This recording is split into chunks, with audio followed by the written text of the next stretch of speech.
Here's the Samsung Galaxy S25 Edge. I'm going to show you how to set this up step by step. First thing is turn the phone on, press it and hold that power button till it boots up. From here, go ahead and choose your language. I'm going to go with English here. I'm going to tap on Start. For your review, go ahead and read through these. You can check there to read through it. You must agree to this one up there as well. This one down here is optional, so that's up to you. I'm fine with just those two up there. I'm going to tap on Agree. Easy setup with another device. Sign in automatically and copy settings, accounts, and more from another phone or tablet.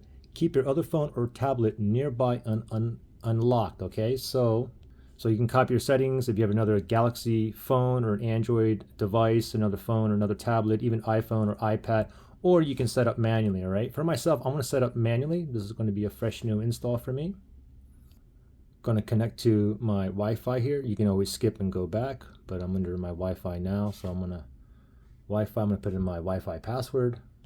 After you input your password, tap on connect. It did say connected. Preparing for a mobile connection, and now it says connect to a mobile network. So from here, connect to a mobile network, you can transfer SIM from another phone, you can scan a QR code, you can search for mobile plans, or you can set up later in settings. For myself, I'm going to set up later in settings, and what I'm going to do is actually put a physical SIM card into my phone here. Copy apps and data. You can choose to transfer your apps, photos, contacts, Google account, basically your Gmail, and more, okay, from a different device. If you want to do it that way, you just simply tap on next here, and you will need an Android device or a Galaxy phone or a tablet or iPhone or iPad, okay? But for myself, I'm going to click on back here, and I'm going to click on don't copy. I want a fresh, clean install on this phone. And this is where they want you to sign into your Google account, basically your Gmail. For myself, I'm going to do this another time. I'll tap on skip for now. Protect your phone, basically a password. You can do Face ID, you can do fingerprints, you can do Face ID and fingerprints, and you can do pattern PIN or password as well. Okay, I'm just going to do one for now. I'm just going to go with PIN right now. And it says at least 6 digits is recommended, so let me choose my 6 digits. And I'm going to tap on continue. I'm going to re-enter my PIN one more time to confirm. Then select OK. Google services, use location. These are all optional, okay? Use location, allow scanning, send usage and diagnostic data. I mean, all this is optional, okay? I'm fine with all of those toggled on, and I'll tap on accept down here. And they're asking you to sign into your Samsung account. You can go ahead and do that now. Or for myself, I'm going to click down here, forgot password, don't have an account. And then I'm just going to set up later in settings for myself. So I'll tap down here.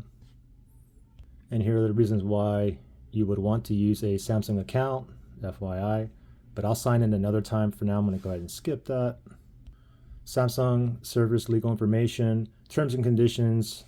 You have to go with that one, but you can tap down here to read more. And these down here are optional. That's all up to you. I'll leave those off, and I'm going to tap on agree for myself here. And here's some more Samsung services you can read there. I'm fine with that. Let me tap on agree. Check your region. I'm in California here. I'm going to tap on other state here and go next. Choose your display mode. Do you want like the light or the dark? Okay, most of you guys will go with the dark. I like the dark better myself, and I will go with next. You're all set up. You guys may want to go ahead and tap down here to see what's new. And for me, I'm just going to go directly home. And voila, we are in business. Well, in the next video, I'm going to go ahead and insert a physical SIM card here. If you want to see that, look in the link below in the description area.